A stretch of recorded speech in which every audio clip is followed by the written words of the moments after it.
nos trouxe aqui, né? Deus nos quer sorrindo, apesar de todas as nossas dificuldades, apesar de todas as nossas dores, nós nunca estamos desamparados, né? Muito linda a música.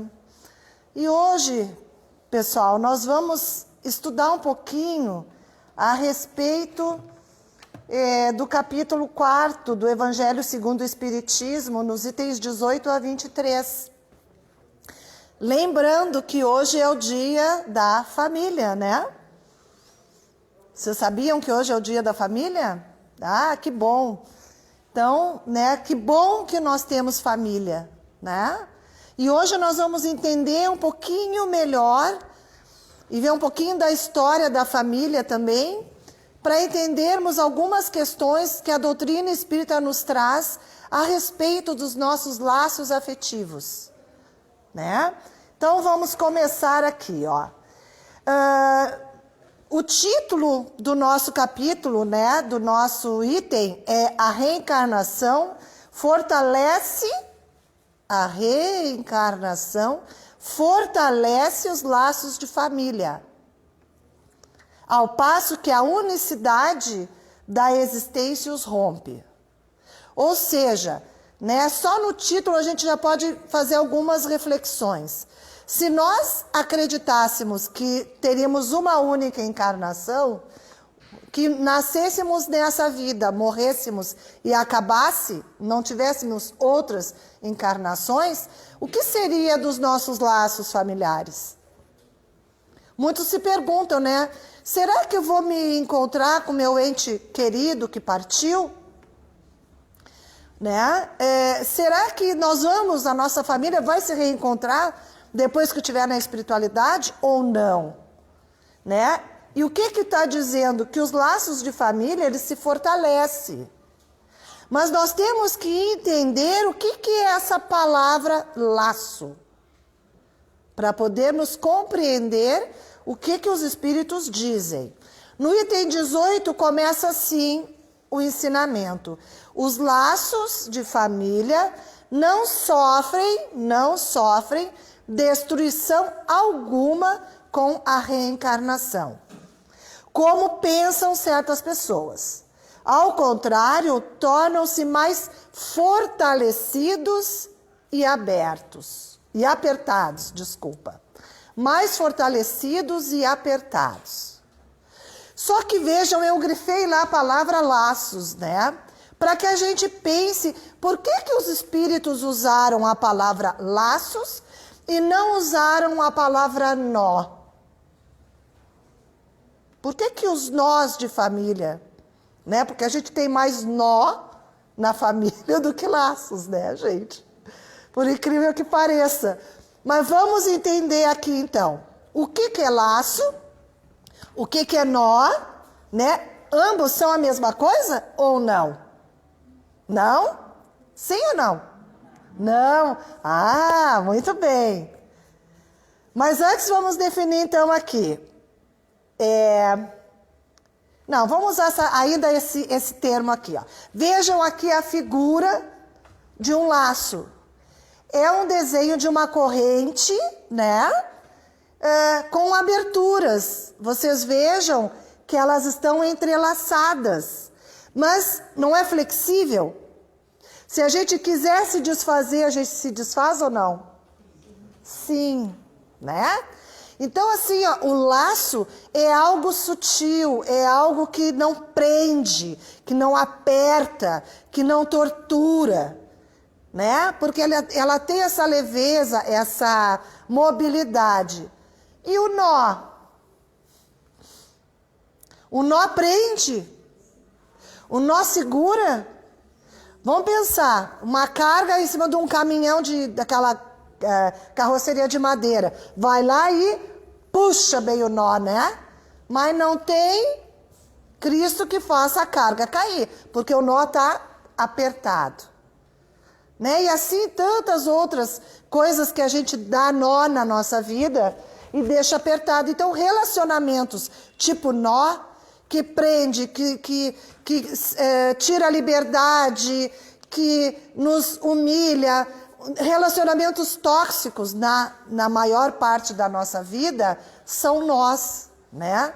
Mas nós temos nós de outras vidas ainda, que nós temos que transformar esses nós em laços, né?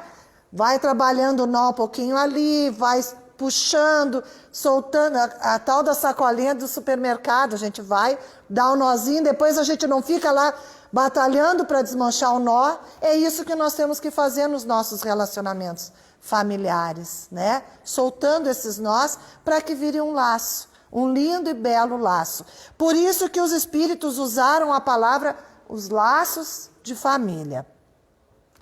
Gente, vamos definir o que é família, em primeiro lugar. Eu tenho uma informação depois para passar para vocês muito interessante. Por quê?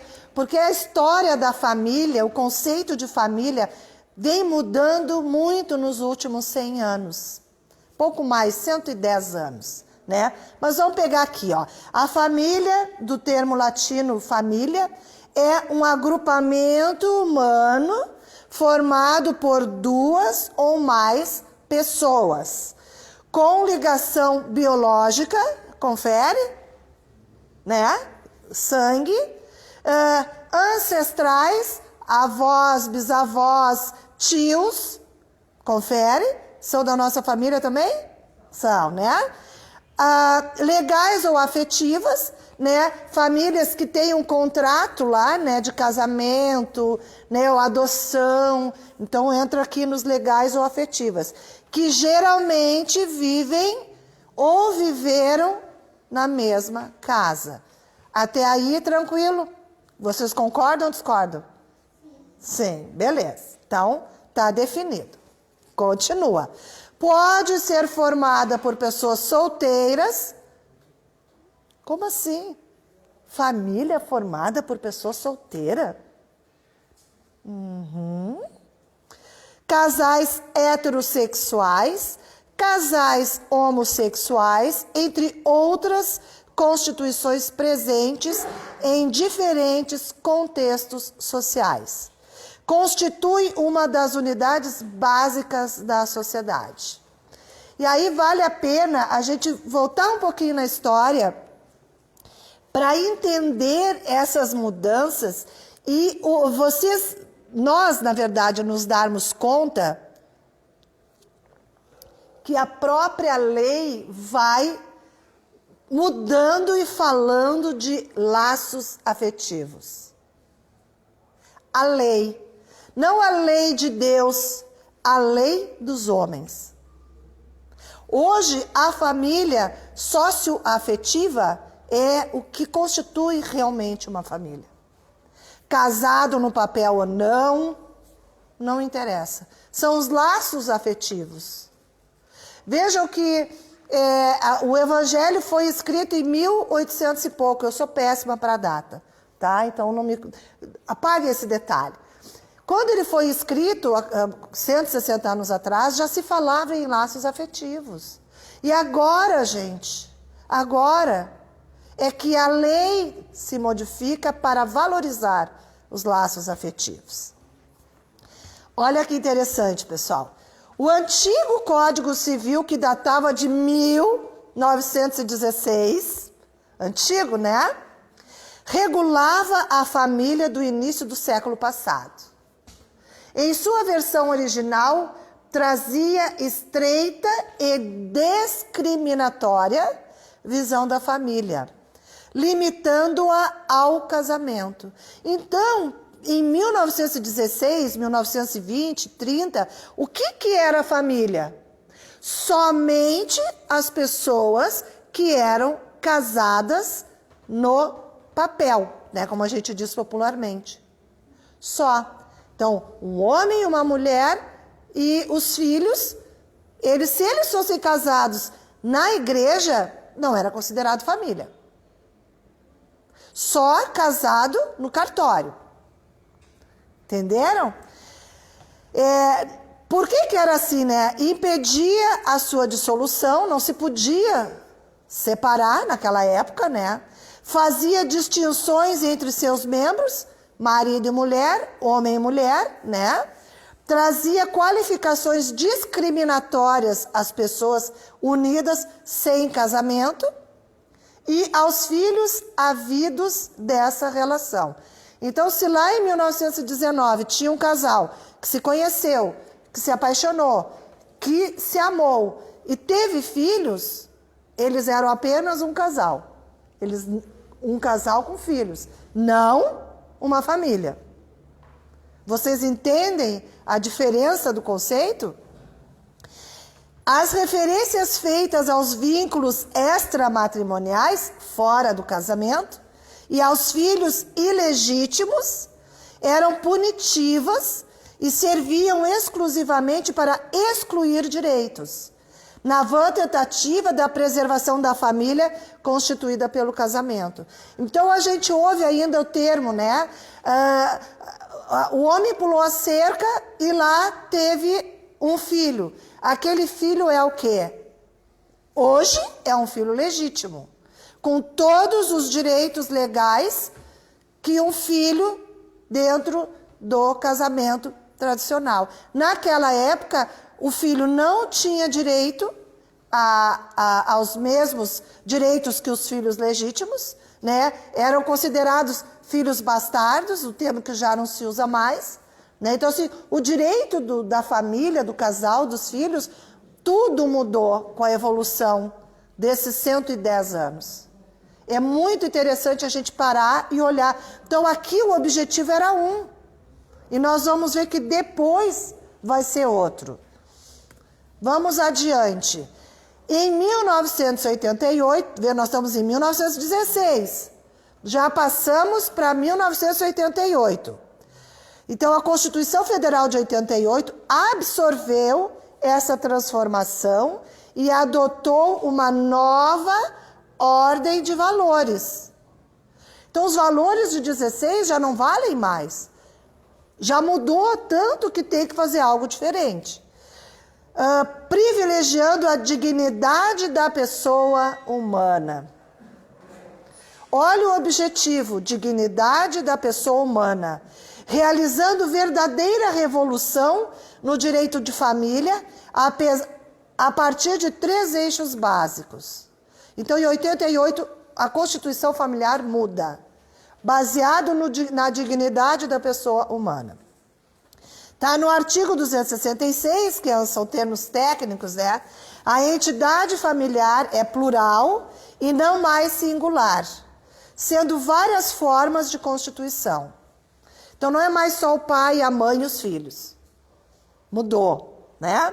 O segundo eixo é a alteração do sistema de filiação, de sorte a proibir designação discriminatórias, o tal do filho bastardo, né?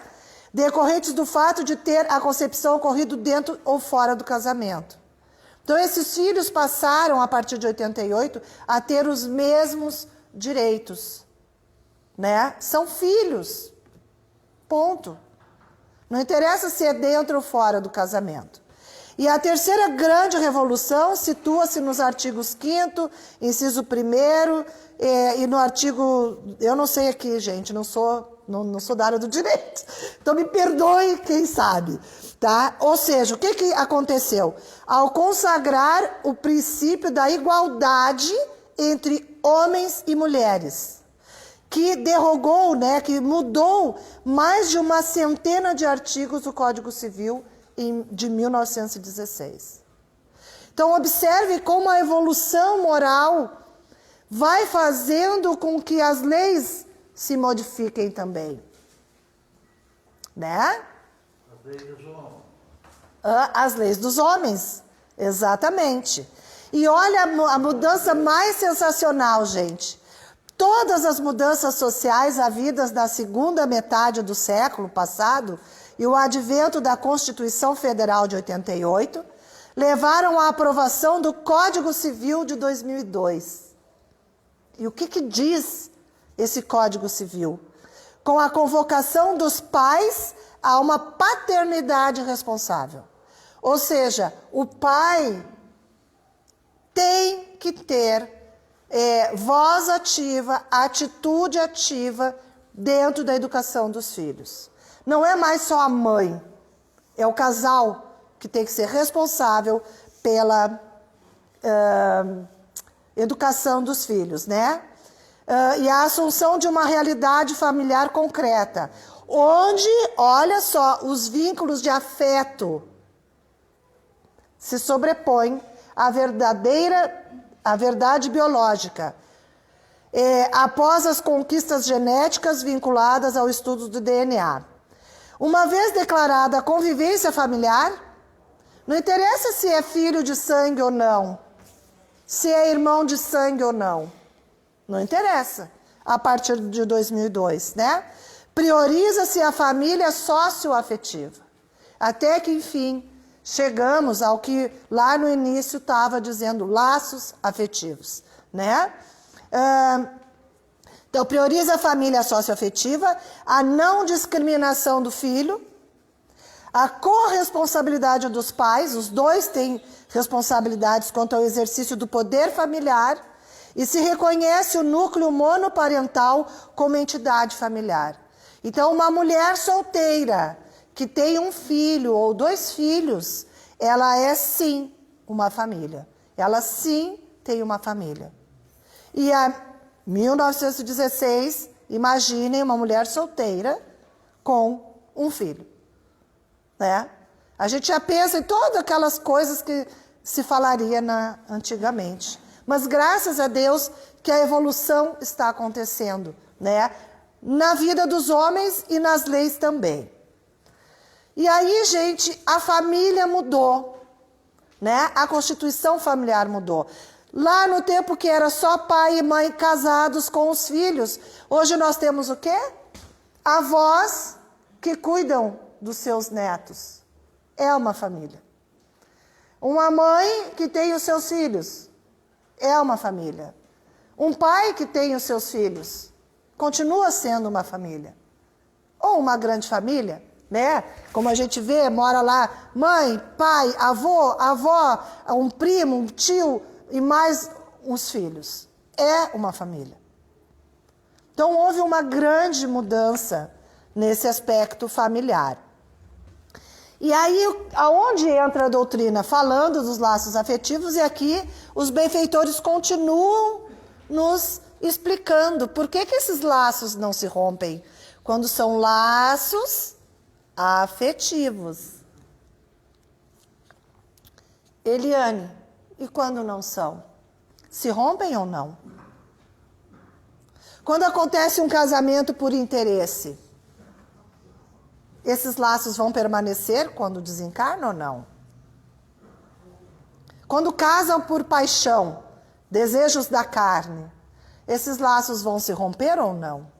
O que a doutrina fala a respeito disso, né? Então vamos lá, no espaço, no plano espiritual, os espíritos formam grupos ou famílias. Então nós não temos famílias só aqui entre nós encarnados.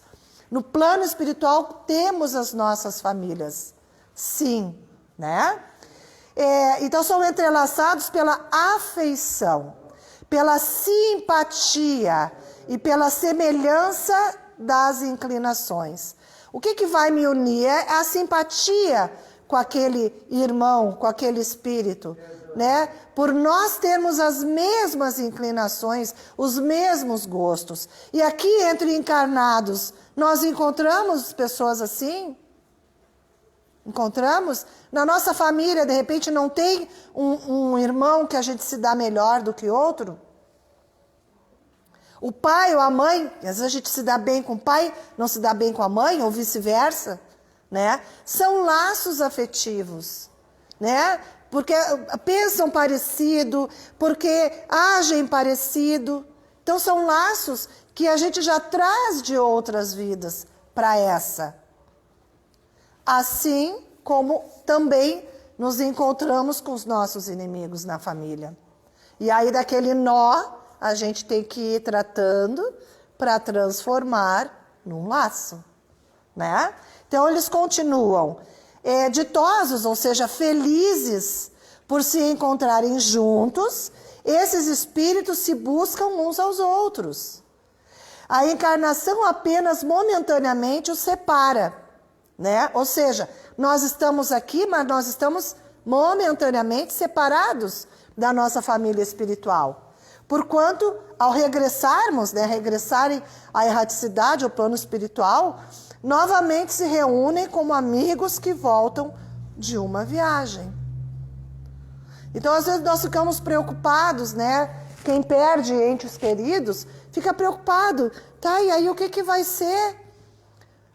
Nós não precisamos nos preocupar, porque sempre vai ter um familiar aguardando. Sempre vai ter. Ah, mas Eliane desencarnou jovem, deixou lá já os seus familiares, veio para ficar pouco tempo e retornar ao seio da sua família. Porque nós temos, sim, laços de afeto no plano espiritual.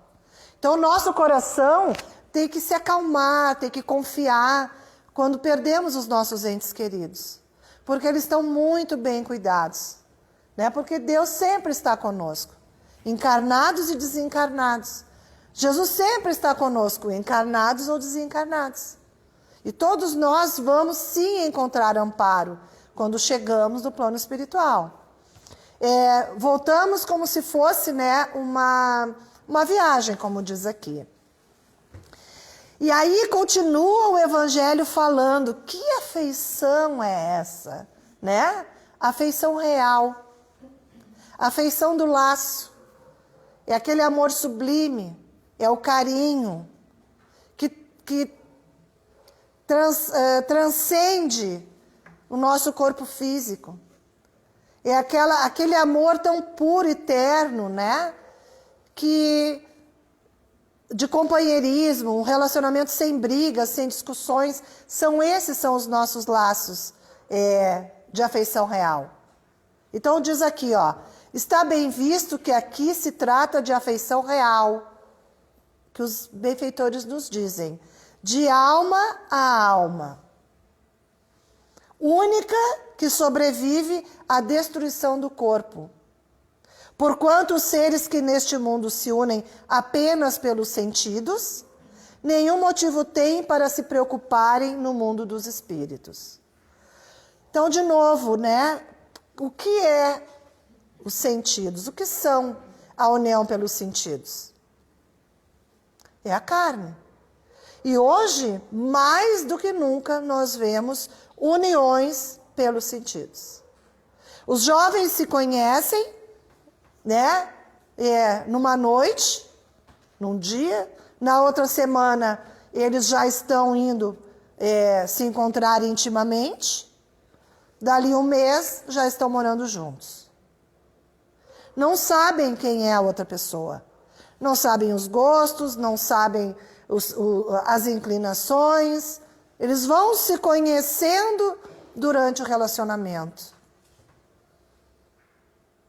E o que é mais espantoso, os pais proporcionam em seus lares esses encontros. Aí o que a gente vê? Casamentos que logo se desfazem, né? Casamentos que acabam gerando violência, casamentos de jovens irresponsáveis, porque não conseguem se manter. E aí os pais é que tem que estar mantendo. E nós, como espíritas, nós devemos estar alertas a isso. Porque para evitar muitos dissabores. Assim como tem casamentos que dão certo, muitos, porque é o que a doutrina espírita diz, que se unem pelos sentidos, pelos desejos da carne, vão acabar dando problema. Vai acabar afetando toda a família. Então a gente tem que pensar e refletir, porque é responsabilidade. É nossa responsabilidade de pais alertar os nossos filhos. Eu sei que não é fácil para nenhum de nós, mas a gente tem que tentar, né? Então vejam que os laços, quando é pelos sentidos, pela carne, não vai durar. E quando se rompe com a morte, se desfaz. Duráveis somente são as afeições espirituais. As de natureza carnal se extingue com a causa que lhes deu origem. Ora, semelhante causa não subsiste no mundo dos espíritos, enquanto a alma existe sempre, né? Então a nossa alma é eterna. Nós vamos nos encontrar, hora ou outra, com os nossos entes queridos. Não tem como ser diferente. No que concerne às pessoas que se unem exclusivamente por motivo de interesse, existe casamentos por interesse? Uniões por interesse? Existe. Né? Essas nada realmente são uma para as outras. A morte as separa na terra e no céu. Então, os mais diversos tipos de interesse, né? Os interesses financeiros é um, né? Interesses porque a moça é linda e maravilhosa e aí eu vou, né? Meus amigos vão ficar com ciúme, com inveja, porque eu estou com uma moça bonita do meu lado, né? Porque é um bom partido, tanto a moça como o moço. Então, esse tipo de interesse não vai manter um casamento. E o que acontece? Vai manter um casamento aqui, pode ser que sim, mas esses laços se rompem, né? Porque não é um amor de alma para alma, como ensina a doutrina espírita. A união e a afeição que existe entre pessoas parentes são um índice da simpatia anterior que as aproximou, né? Ou seja, é o que eu falei antes, quando acontece aquela simpatia, um laço de afinidade, é porque já aconteceu antes. Daí vem que falando-se de alguém cujo caráter, gostos e pendores nenhuma semelhança tem, apresentam com os dos seus parentes mais próximos, se costuma dizer que ela não é da família. A gente não tem esse tipo em casa, né? Ou nós somos. Geralmente os espíritas são esses. Não sei se vocês sabem, né? Mas é que a gente, às vezes, destoa tanto da nossa família, do jeito de pensar, a forma de agir, que nós somos esses aí. Né? Que pensa tão diferente que dizem para nós, nossa, mas tu nem parece que é da família. É isso aí, né? Eu já fiz uma enquete, quanto espírito se sente assim? Parece que não é da família, e as pessoas dizem mesmo, né? E realmente não é, segundo os espíritos, né? Dizendo isso, enuncia-se uma verdade mais profunda do que se supõe, né? Ou seja, quando falam isso, eles estão falando uma verdade, né? Por quê? Deus permite que nas famílias ocorram essas encarnações de espíritos antipáticos. Por quê? Né? Com o duplo objetivo de servir de prova, né? E como meio de progresso. Então, a família cresce com espíritos estranhos, né? Ou diferentes. Porque a gente tem que aprender a aceitar. Tem que aprender a ser flexível. A desmanchar aquele nozinho que está lá e transformar em laço, né? Uma outra pergunta que fazem, o nosso horário já está quase terminando, né? Eliane, tudo bem, me conta aí. Então quer dizer que quando eu desencarnar e for para o plano espiritual, eu tive 10 encarnações que eu fui homem e eu casei. Eu vou ter 10 mulheres? Em cada encarnação eu tive 5 filhos. Eu vou ter 50 filhos? Como é que funciona isso? Perguntam, gente, perguntam. E uns ficam apavorados, né? Santo Deus! Então se eu tive 200 encarnações, estou ralado. Não é verdade? Não se preocupem, não é assim. Hoje nós somos marido, amanhã nós vamos ser a mulher, depois nós vamos ser o filho, a filha, a prima, o vô, a avó. E quando nós nos reencontrarmos no plano espiritual, seremos irmãos. Né? Por laços de afetividade. Vou encontrar minha mãe dessa vida, minha mãe da outra vida, vai ter o título. Talvez não. Seremos irmãos no plano espiritual. Então acalmem a alma. Não se preocupem, né? Porque é por laço afetivo também. Bah, Eliane, eu tive uma mulher tão difícil nessa encarnação. Eu vou encontrar ela de novo? Pode ser que sim. No plano espiritual, pode ser que não. Gente. Ou eu tive uma mulher tão difícil, um marido tão difícil, né? Mas lembre-se que são laços de afeto verdadeiro que vão nos unir no plano espiritual. Podem dormir tranquilos, tá? Que é o que nos ensina a doutrina. E vamos chegando quase ao final, né? Nós temos então, o que a doutrina nos explica? Que nós temos 4 alternativas em relação aos nossos laços de família, né? Qual das 4 nós nos encaixamos melhor? Existem aquelas religiões, quer dizer, não é religião, na verdade, aquelas pessoas materialistas que não acreditam em nada. Nada. Nasceu, viveu, morreu, acabou. Não tem? Então, essas pessoas quando desencarnam, vão ter laços de família para encontrar? Elas pensando aqui agora. Não, né? Se ela morreu, acabou. Na concepção, hoje, né, gente? Lógico que nós sabemos que vão se encontrar no plano espiritual, tá? A segunda é a absorção no todo universal, de acordo com a doutrina panteísta. As religiões que acreditam em vários deuses, o que eles acreditam? Que quando a gente desencarna, a gente morre, a gente se mistura no universo. Se mistura, simplesmente assim. Nós perdemos a nossa individualidade. Simples assim, né? Nós não pensamos assim. Aí a Igreja Católica e as igrejas evangélicas, aí já começamos a ter uma individualidade, né? Mas o que acontece? Nós vamos nos encontrar conforme o nosso proceder nesta vida. Se eu fui uma pessoa muito ruim, de acordo com a Igreja Católica, nós vamos para onde? Inferno. Se eu for uma pessoa boa, eu vou para onde? Para o céu. Então, assim, digamos que eu seja uma pessoa ruim, meu marido uma pessoa boa, né? Cada um vai para um lado. Nós não vamos nos encontrar. E os nossos laços se rompem. Não é? Mas, bendita, amada e adorada doutrina espírita, né? Porque como a gente sabe que tem várias encarnações, o que eles dizem? Nós somos um ser individual. Nós somos um espírito em evolução, né? Com uma progressão evolutiva. E aí o que acontece? Nós vamos nos encontrar no plano espiritual, sim.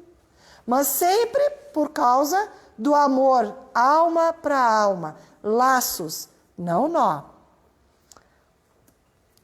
E por fim, né? Segundo as 2 primeiras, que foi o que eu expliquei, os laços de família se rompem por ocasião da morte e nenhuma esperança resta às almas de se encontrarem futuramente, né? Com a terceira, que é a da Igreja Católica, há para elas a possibilidade de se tornarem a ver, desde que sigam para a mesma região. Ou vão para o céu, ou vão para o inferno, né? E com a doutrina espírita, o que diz? Com a pluralidade das existências, inseparável da progressão gradativa, há a certeza na continuidade das relações entre os que se amaram. E é isso que constitui a verdadeira família. Então, acalme os corações, né? Não se preocupem, se nós viemos para cá, estamos aqui agora, temos sim a nossa família espiritual lá, nos aguardando. Alguns vêm conosco. Se nós voltamos para o plano espiritual, acalmem o coração, porque os nossos entes queridos também têm a família espiritual dele, dela, também acolhendo e recebendo.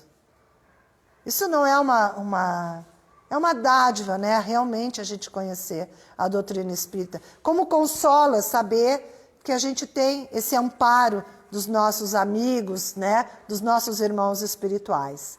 E por fim, deixa essa figura tão amorosa, né? Simbolizando a família sagrada. Jesus, ali no colinho, a Virgem Maria e José, né? a nossa família, que cuida tão bem de nós lá do plano espiritual. E muita luz e paz a todos e a todas as famílias, né? E aproveitem, meus irmãos, né? Porque ter uma família realmente é uma bênção e é uma grande oportunidade de transformar aquele nó num laço. Vamos aproveitar essa vida, tá bom? Um beijo no coração de todos vocês.